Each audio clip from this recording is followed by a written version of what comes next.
Masya Allah buat jemaah yang baru bergabung, hari ini kita sedang membahas tema hati-hati zolim sama rezeki orang lain. Yuk kita lanjut belajar lagi, tapi sebelum itu aku mau kasih lihat nih ada video tayangan emak-emak makhluk terkuat di muka bumi ini lagi kenapa nih. Yuk kita tonton bareng-bareng.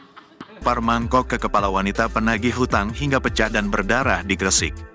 Viral di media sosial Facebook, sebuah video berdurasi 45 detik memperlihatkan seorang emak-emak tak terima saat ditagih hutang. Tindakan kekerasan pun terjadi, petugas wanita yang menagih hutang langsung dilempar mangkok hingga pecah berserakan. Wanita berkerudung itu hanya bisa menangis dengan memegangi wajahnya yang berlumuran darah menahan rasa sakit akibat luka di kepala sebelah kiri. Kenapa sih kok berasa? Sampai ke Betari. Ini Pak Narto. Nah Ustadz ini benar banget nih terjadi di kota-kota besar nih. Biasanya kebanyakan galakan orang yang utang. Subhanallah. Bener. Nah iya itu gimana itu? Apakah itu termasuk bentuk menzolimi rezeki orang lain?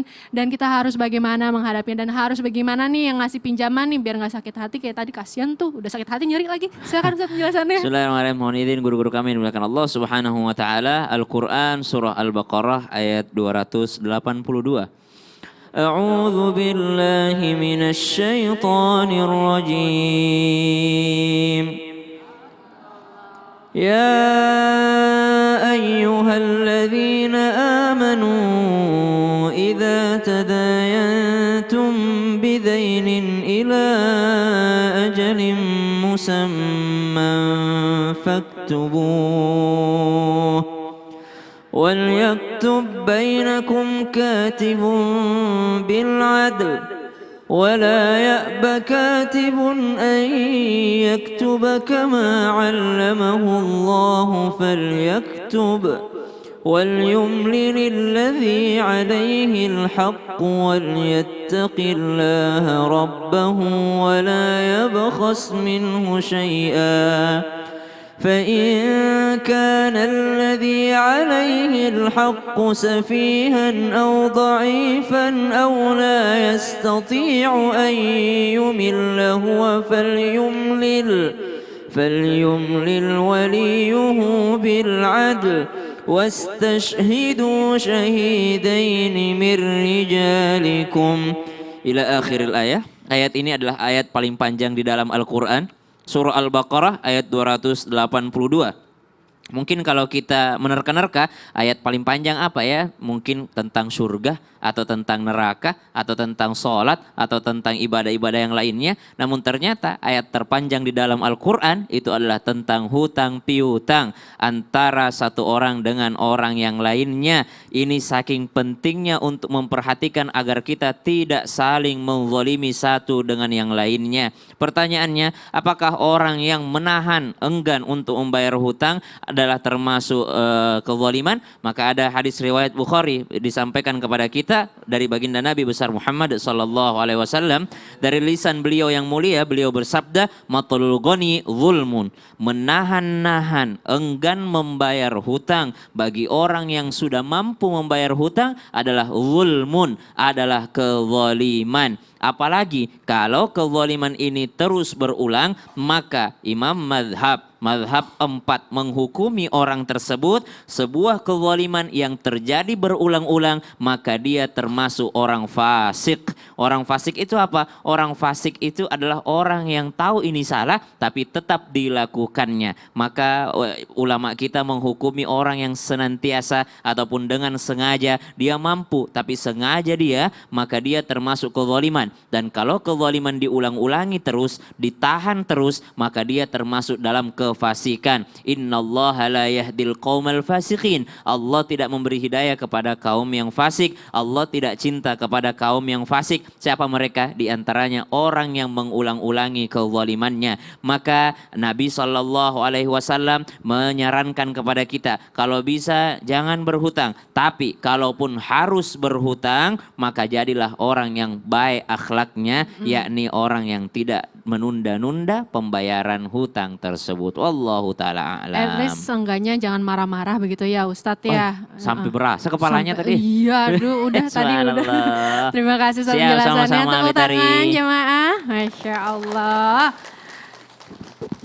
Ibu tadi yang tunjuk tangan yang segmen sebelumnya belum kebagian nanya, masih mau nanya lagi enggak atau enggak jadi gitu? Masih mau ya? Ya udah yuk kita masuk ke segmen Tanya Dong Ustadz. Semua tanya dong Ustaz. Tunjuk tangan, siapa yang mau bertanya tadi? Hayo, tunjuk tangan, Masya Allah. Ibu, mohon maaf, ini kerudungnya minjam dari bank? Soalnya berbunga kerudungnya. Silahkan Ibu. Assalamualaikum warahmatullahi wabarakatuh. Waalaikumsalam warahmatullahi wabarakatuh. Saya Neng Rosmiati dari Majelis Taklim An-Nur Cibaduyut, Bandung. Tepuk tangan jemaah, Masya Allah. Mangga Ibu. Habib mau bertanya. Oke. Oh, mangga belum mateng.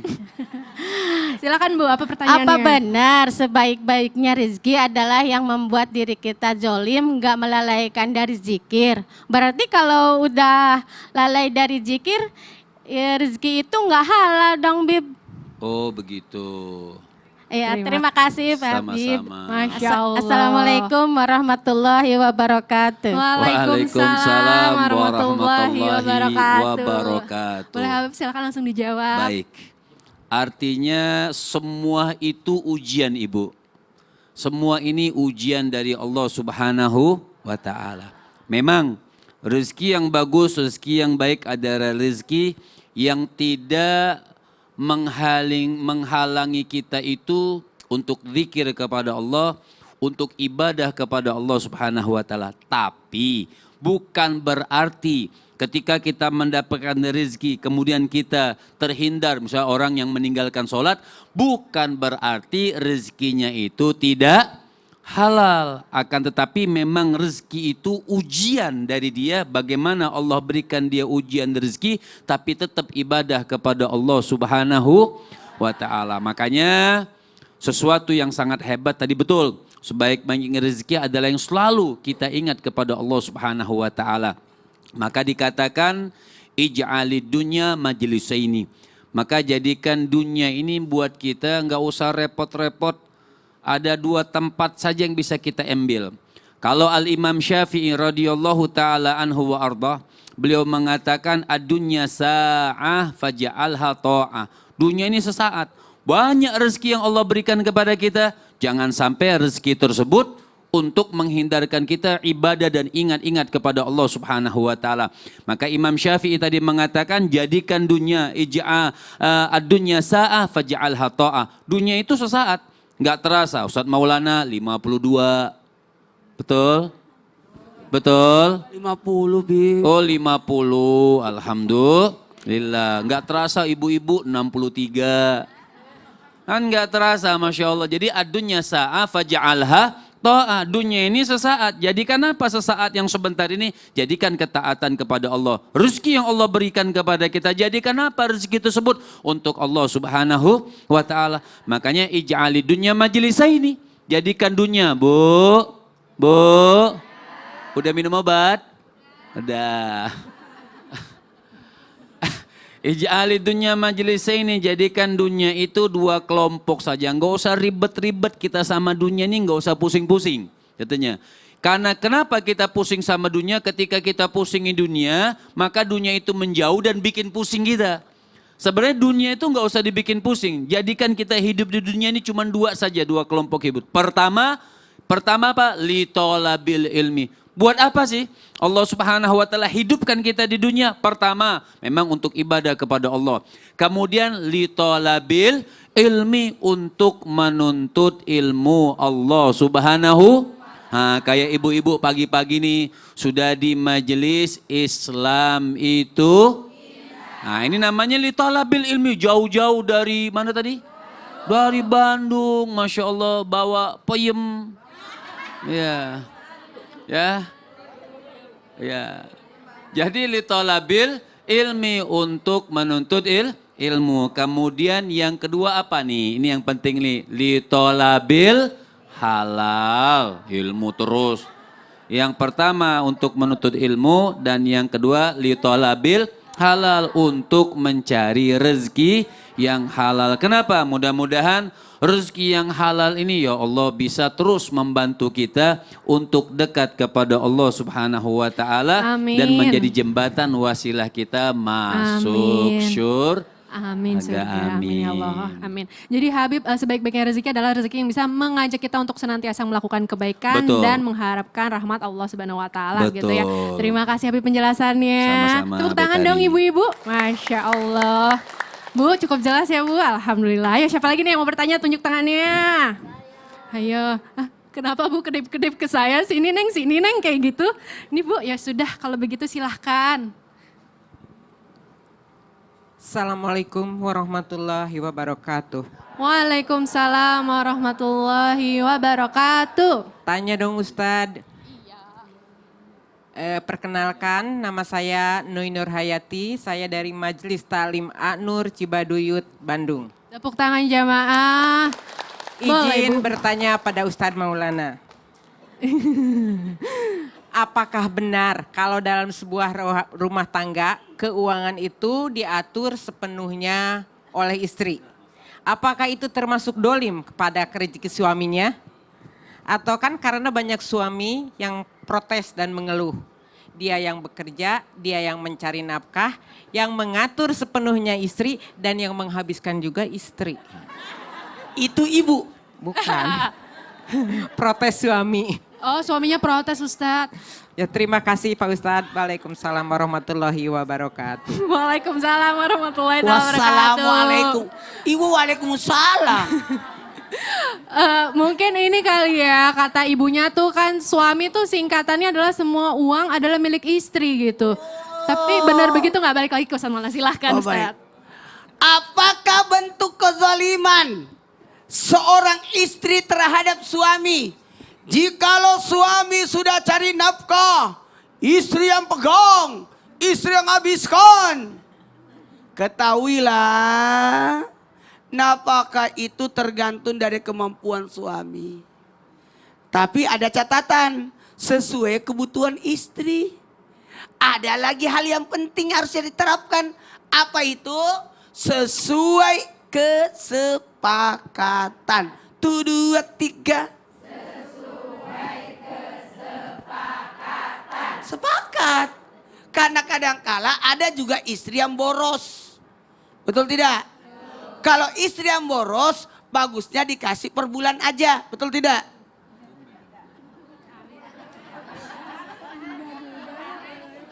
Supaya istri tidak zalim. Betul tidak? Tapi kalau istrinya justru, maaf ya, pada dasarnya wanita itu punya otak belanja. Otak pengaturan. Dan hemat. Kalau uang dipegang istri pasti aman. Gampang masuk, susah keluar. Jadi memang paling bagus istri yang pegang uang. Ya? Jamaah. Kalau istri yang pegang uang ditabung untuk masa depan. Beli rumah, beli ini, beli ini, beli ini. Tapi kalau suami kan pemikirannya gampang besok dapat kok. Tapi kalau perempuan nanti nggak ada lagi. Kan gitu kan? Nah, untuk itu kepada suami bertanggung jawab memberi nafkah. Tapi istri bertanggung jawab untuk menjaga harta suami. Oke? Walaupun tidak ada laporan pertanggungjawaban. Begitu ya Ustadz. Iya. Ada nggak laporan pertanggungjawaban tiap bulan? Iya, kira ini kali ya. Iya, nggak ada kan? Rekap gitu ya. Nah, untuk itu, Ibu, Ya. nafkah itu sesuai sakinah, mawaddah, Warohmah. 1, 2, 3. Sakinah, mawadah, mawarohmah. Kenapa? Nafkah ini bagaimana supaya tenang rumah tangga? Kalau tidak tenang berarti ada kekurangan. Waduh. Sudah kayaknya cukup saja penjelasannya ya Ustadz ya. Tunggu dulu, Nanti sedikit panas dulu. nanti. Apa tuh? Ujian laki-laki ketika banyak uang. Dan itu ujian dia. bagi wanita ketika kekurangan Tidak uang. Ya, itu dia. Panjang penjelasannya ya, tapi benar juga sih yang dikatakan Ustadz Maulana, mudah-mudahan kita prakteknya bisa ya gampang gitu, tapi nyatanya kayaknya sesuai gampang juga untuk prakteknya ya, begitu ya ibu-ibu ya, Masya Allah. Tepuk tangan dulu dong. Terima kasih Ustadz Maulana penjelasannya. Siapa lagi nih ibu-ibu yang mau bertanya? Tunjuk tangannya lagi. Siapa? Ayo ibu boleh silahkan. Saya Ibu Elis Lydia dari Majelis Taklim Maknun. Maknun. Masya Allah ibu Bandung. ya. Ini adalah jamaah yang baru bergabung karena syuting doang. Bisa aja Ustadz. Ya udah Bu, boleh Bu lanjut langsung pertanyaannya.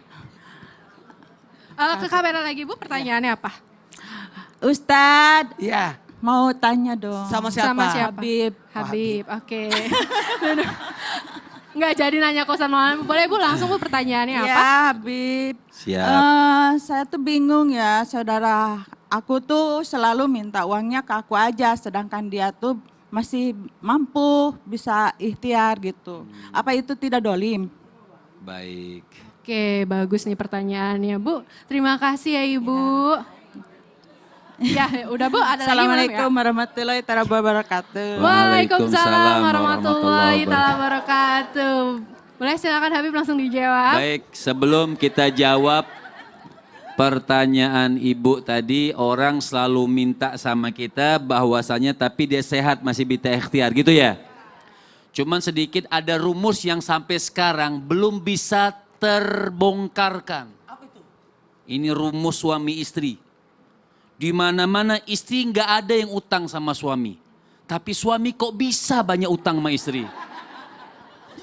Ya juga ya. Ya juga ya. Padahal suami yang cari uang ya. Kok bisa? juga ya. Nah itu belum terjawabkan sampai sekarang. Baik. Nah ini orang-orang memang Masya Allah termasuk juga orang yang kurang akhlak dan kurang adab. Ketika bersandar dengan manusia. Ya, bersandarnya itu sebetulnya kepada Allah Subhanahu wa Ta'ala. Jadi kalau butuh terkadang bukan orang tidak mau bantu. Kita bantu, tapi setiap dibantu datang lagi, setiap dibantu datang lagi, setiap dibantu. Jadi dia pikir kita ini ATM. Nah orang-orang seperti ini sangat tidak bagus dan tidak baik dalam segi akhlak padahal dia mampu. Dalam jasadnya dia sehat, bisa ikhtiar, bisa cari rezeki. Seharusnya dia tidak minta. Sebenarnya boleh atau tidak kita bantu? Boleh. Ya, sebenarnya boleh atau tidak kita bantu? Boleh. Boleh atas sekedar makan, minum, dan juga dengan nasihat. Jadi datang, kita nasihatin, harusnya seperti ini. Badan masih sehat, jasad masih sehat, semut saja yang merayap di jalanan, di tanah bisa dapat rezeki dari Allah Subhanahu wa Ta'ala. Bagaimana dengan manusia? Jadi kalau manusia itu mau dia ikhtiar, ikhtiar saja. Lihat apa yang diajarkan oleh Imam Hatim Al-Asam. Imam Hatim itu sampai bilang alim tu anna rizki la yakulhu ghairi fatma'annat bihi nafsi. Orang itu harus seperti itu, punya keyakinan, tawakal yang kuat. Tapi tawakal ikhtiarnya wajib. Bukan cuma tawakal, saya mau sholat malam ini 1000 rakaat tahajud, insya Allah buka sejadah ada uang 1 juta. Jadi usaha uang 1 juta nggak dapat gila pasti. Ya. Karena semuanya itu harus dengan ikhtiar, berusaha. Lihat seorang imam ini tanya, wahai imam, kok ini kok tenang-tenang saja? Ya, dapat uang tenang, nggak dapat uang tenang. Kata Imam Hatim bilang begini, alim tu anna rizki, karena aku tahu bahwasannya rizkiku ini layak kulu ghairi. Kalau memang sudah tercatat buat aku, layak kulu ghairi, nggak akan dimakan oleh orang lain, fatma annat bihi nafsi, maka aku punya jiwa ini tenang. Nah kita bagaimana mau tenang? Kalau sudah nggak ada saja, datang ke orang, minta ke orang, bukan dia ikhtiar. Cari dulu, sampai sekian dia cari, nggak dapat juga, sampai dia lapar, boleh dia datang kepada orang untuk minta sesuatu. Tapi dia cari dulu, dia ikhtiar dulu. Makanya tidak boleh orang itu, makanya Nabi mengatakan, tangan di atas lebih mulia daripada tangan di kebanyakan kita pengennya tangan di bawah, enak, santai, punya keluarga kaya ini. Insya Allah semua kebutuhan dipenuhkan, tidak boleh seperti itu. Sebatas orang ada batasannya. Dia bisa kasih, kadang-kadang dia tidak mau kasih. Betul kan? Iya, tapi biasanya kadang kalau misalnya kita udah ngomong baik-baik dia malah ngomel gitu. Orang yang Kalau minta itu. kita sudah ngomong baik-baik dia malah ngomel, omelin lagi. Nanti ribut dong, Bib. Terima kasih penjelasan Habib, boleh tepuk tangan jamaah. Ibu cukup jelas ya penjelasannya. Ibu boleh ditiup nggak bu kerudungnya kayak gini? Gitu. Kok gara-gara tadi melekat. Oke, terakhir nih siapa yang mau bertanya lagi? Ayo, oke deh ibu yang sebelah sini. Ibu ini tali maskernya masih dipasang bu? Bukan itu tali masker bu. Silakan bu penjelasannya. Yuk. Assalamualaikum Pak Ustadz. Ibu mic-nya bu dideketin ya. Kenalkan nama saya Samira dari Masjid An-Nur, Cibaduyut. Mau Masya bertanya. Allah. Dari Masjid An-Nur atau Majelis An-Nur? Majelis An-Nur. Majelis apa masjid? Majelis Oh An-Nur. majelis. Siap. Mau tanya sama Ustadz Sam. Aku heran kenapa orang yang suka berbuat zolim rata-rata bisa jauh lebih sukses dibandingkan orang yang telah dizolimin. Waalaikumsalam warahmatullahi wabarakatuh. Wassalamualaikum warahmatullahi wabarakatuh. Waalaikumsalam. Assalamualaikum. Boleh Ustaz Syam boleh langsung dijawab gimana nih kok orang yang buat zolim lebih sukses daripada yang telah Bang Ibu dizolimi? pernah lihat Bu orang zolim lebih sukses Oh, daripada iya. yang dizolimi? Pernah lihat? Pernah Bu di mana? Pernah lihat Bu di mana? Di mana? Oh, di lampu merah pokoknya gitu ya. Silakan Ustaz penjelasannya. Tapi guru-guruku yang dimuliakan Allah Subhanahu wa taala, Al-Qur'an surah Fatir ayat 29-30. A'udzu billahi minasy syaithanir rajim.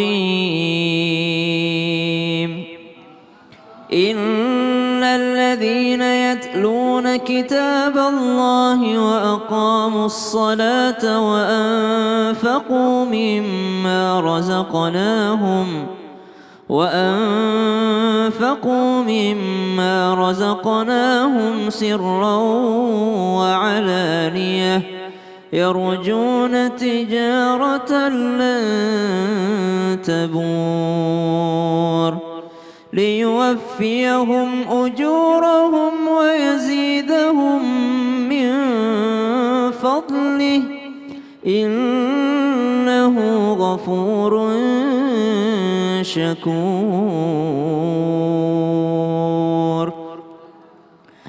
Berhubung ibu tadi bertanya tapi terlalu jauh mic-nya, jadi kurang kedengeran apa yang ditanyakan.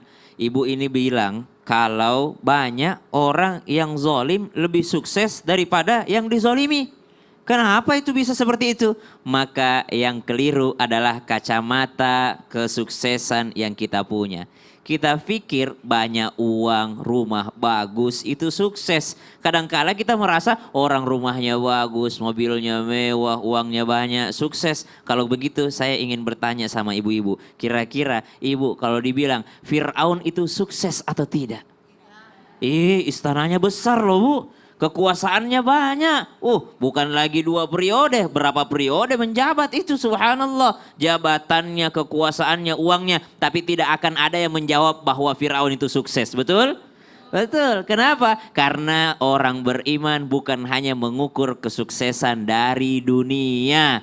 Kalau kita melihat saya zalimi saudaraku tapi saya tetap sehat-sehat. Ingat itu bukan kesuksesan. Itu siap-siap nunggu balasan dari Allah Subhanahu wa ta'ala. Di dunia ini masih ada yang bisa lolos menzalimi orang lain. Tapi di akhirat kelak tidak akan ada lagi yang bisa lolos dari pengadilannya Allah Subhanahu wa ta'ala. Tidak ada kezaliman yang bisa terjadi nanti di akhirat. Kalau di dunia ini mungkin kita bisa melihat dengan kacamata kesuksesan kita. Padahal kata Allah dalam surah Fatir tadi, sukses itu bukan yang dunianya saja. Betul. Tapi dunia wal akhirah. Pengennya sukses di dunia, di akhirat juga. Tijaratan lan tabur. Ada perdagangan bisnis yang tidak akan pernah merugi. Itu bisnis kemana? Bisnis dengan Allah Subhanahu Masya Allah. wa ta'ala. Kacamata manusia untungnya sedikit. Tapi di Dia Benar. bukan hanya berbisnis dengan manusia, dia sedang berbisnis dengan Allah Subhanahu wa Masya taala. Allah. Wallahu taala alam. Tapi ada yang bilang juga Ustadz katanya adalah kalau orang-orang yang terzolimi itu doanya lebih diijabah. Jadi Betul. mungkin keliru juga kali ya, jangan salah. Justru kalau orang yang terzolimi itu doanya lebih diijabah kan. Cuma kadang-kala salah sasaran doanya, malah mendoakan yang menzolimi. Makanya jadi, harusnya doain diri sendiri. iya benar. Lagi dizolimi langsung, ya Allah kayakan aku lebih kaya daripada dia supaya dia tidak bisa meremehkan aku lagi gitu. Nah, malah jadi begitu. Oh pantesan ya. Siap. Begitu. Terima kasih Ustadz penjelasannya. Tepuk tangan jemaah. Masya Allah. Setelah yang satu ini kita akan kembali lagi ya jemaah. Jadi kalau misalnya jemaah yang di rumah masih mau bertanya atau ibu-ibu juga yang masih mau bertanya, kita akan kembali lagi kok ya. Tetap di Islam itu indah. Jemaah, oh jemaah. Alhamdulillah.